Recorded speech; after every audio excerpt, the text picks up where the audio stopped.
नमस्कार दोस्तों, dad show में आपका स्वागत है। कैंसर ऐसा शब्द है कि इसको सुनते ही सिरहन सी दौड़ जाती है और किसी मरीज को अगर ये मालूम पड़ जाए कि उसको कैंसर है तो लगता है उसकी पूरी दुनिया ही उजड़ गई है। आइए आज बात करते हैं इंडिया में कैंसर की। ICMR का प्रोजेक्ट है, NCRP national cancer history programme है। उसके मुताबिक सन 2020 में करीब 13.5 लाख से ज़्यादा नए केस कैंसर के मिले थे और जो मृत्यु दर थी उस साल वो थी करीब 8-8.5 लाख से ऊपर। तो आप समझ सकते हैं इसकी भयावहता का आपको अंदाज लग सकता है कि कितना खतरनाक कैंसर है। इसकी सबसे बड़ी जो वजह है वो है लेट डायग्नोसिस। ज़्यादातर पेशेंट जो हैं स्टेज 3 या 4 में पहुंचते हैं। अगर यही मरीज स्टेज 1 या 2 अर्ली स्टेज में आए तो जो कैंसर्स हैं वो काफ़ी क्योरेबल होते हैं। अच्छा, जल्दी डायग्नोसिस के लिए क्या है?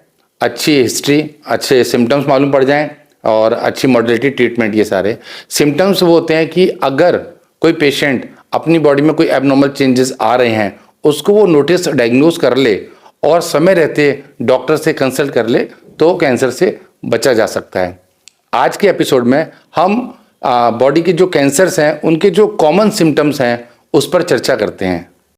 सबसे पहले शुरुआत करते हैं हेड एंड नेक से। अगर हम ब्रेन ट्यूमर की बात करें तो जो इसके अलार्मिंग सिम्टम्स होते हैं हेडेक, नाउजिया एंड वॉमिटिंग, सिर में दर्द और उल्टी का आना।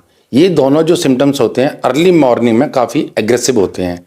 इसके अलावा unilateral weakness, gait balancing and coordination जो बॉडी का होता है वो चेंज हो जाना, मेमोरी लॉस होना, स्पीच स्लर्ड स्पीच होना, साफ नहीं बोल पाना, आँखों से डबल दिखना या ब्लड विजन दिखना। ये जो सिम्टम्स हैं वो ब्रेन ट्यूमर से रिलेटेड होते हैं।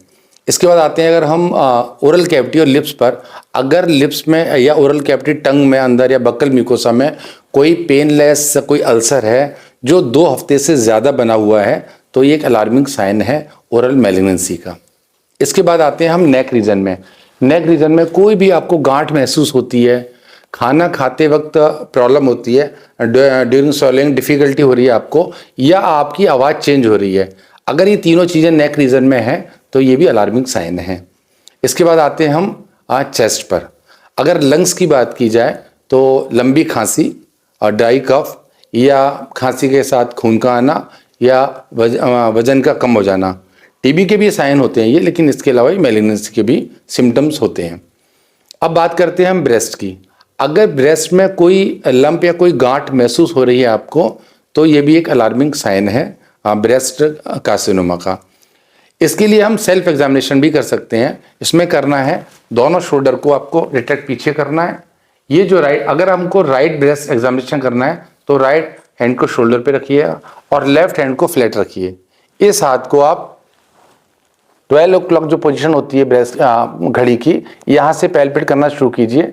फिर 3 o'clock पोजीशन पे, फिर 6 o'clock पोजीशन पे, फिर आपका ये 9 o'clock पोजीशन पे, फिर 12 o'clock पोजीशन पे, और फिर निप्पल जो बीच का एरिया होता है यहाँ पर आप पैल्पेट करिए। अगर कोई आपको स्टोनी हार्डनेस या लंप या गांठ महसूस हो रही है तो ये एक अलार्मिंग साइन है ब्रेस्ट कार्सिनोमा का। इसके बाद आते हैं एब्डोमेन पर। एब्डोमेन में अगर हम 2 पार्ट कर दें लिमेन में, अपर एब्डोमेन और लोअर एब्डोमेन। अपर एब्डोमेन में जो आते हैं ऑर्गन्स आते हैं वो आते हैं liver, gall bladder, stomach and spleen mainly. तो इनके जो सिम्टम्स होते हैं अलार्मिंग वो होते हैं फुलनेस ऑफ एब्डोमेन, खाना खाने के बाद पेट का फूलना, और कोई लंप कोई गांठ भी महसूस हो सकती है आपके। खाना खाने के बाद उल्टी होना, ऑब्स्ट्रक्शन, या खाने के साथ ब्लड का आना। ये जो सारे जो सिम्टम्स हैं ये अपर एब्डोमेन मैलिग्नेंसी के साइंस होते हैं। इसके अलावा पीलिया, अगर आपको अनएक्सप्लेन्ड पीलिया है, कोई उसकी डायग्नोसिस नहीं बन पा रही है तो ये भी एक कैंसर का साइन हो सकता है। अब आते हैं हम लोअर एब्डोमेन में। लोअर एब्डोमेन वाले जो हिस्से हैं बेसिकली स्मॉल इंटेस्टाइन और लार्ज इंटेस्टाइन्स आती हैं। इनके सिम्टम्स होते हैं अल्टर्ड बाउल हैबिट, यानी कि लूज मोशन या कॉन्स्टिपेशन का अल्टर जो एक पैटर्न बन जाता है। इसके बाद टेनिसमस, इनको बार बार इनको जो स्टूल पासिंग का इनका जो एक अर्ज होती है लेकिन स्टूल पास नहीं होता है, और वेट लॉस या ब्लीडिंग PR, पर रेक्टल ब्लीडिंग मतलब लैट्रिन के साथ खून का आना। ये जो सारे सिम्टम्स हैं लोअर एब्डोमेन की मैलिग्नेंसी के हो सकते हैं। अच्छा, एब्डोमेन की हम पीछे के पार्ट की अगर बात करें तो जो एब्डोमेन की रेट्रोपेरिटोनियल पोर्शन बोलते हैं, जिसमें किडनी, यूरेटर और ब्लैडर आते हैं। तो ये जो एरिया होता है, ये वाला यह पीछे वाला, यहाँ से ये इस तरह का पोर्शन का आता है ब्लैडर में। तो अगर पेनलेस हिमेचूरिया मतलब ब्लड आ रहा है पेशाब में तो भी, और इस जगह पे कोई आपको लंप महसूस हो रहा है, फीवर, तो ये चांसेस हो सकते हैं रीनल कार्सिनोमा, किडनी के ट्यूमर्स के। इसके बाद लास्ट में एक छोटा सा पैर, लोअर एब्डोमेन में अगर पैर तक स्वेलिंग आ रही है और कोई और कॉज नहीं मिल रहा है, तो ये भी एक कारण होता है रेट्रोपेरिटोनियल मास या ट्यूमर का, जिसकी वजह से दोनों पैरों में काफ़ी स्वेलिंग रहती है। ये मैंने जो आपको सिम्टम्स बताए हैं, ये एक अलार्मिंग ट्यूमर्स के होते हैं, लेकिन ये जो बताए जा रहे हैं ये डराने की बात नहीं है। ये सारे सिम्टम्स जो हैं ये कॉमन डिसीज में भी हो सकते हैं, लेकिन अगर ये जो सारे सिम्टम्स मैंने बॉडी के आपको बताए हैं, ये अगर 2 हफ्ते से ज़्यादा हैं, in spite of giving treatment के बाद भी बने रहते हैं, तो go for your specialised doctor, आपको उनसे मिलना चाहिए।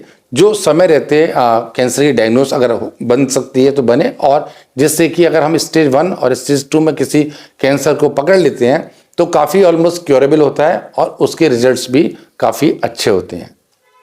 उम्मीद है आपको ये एपिसोड पसंद आया होगा।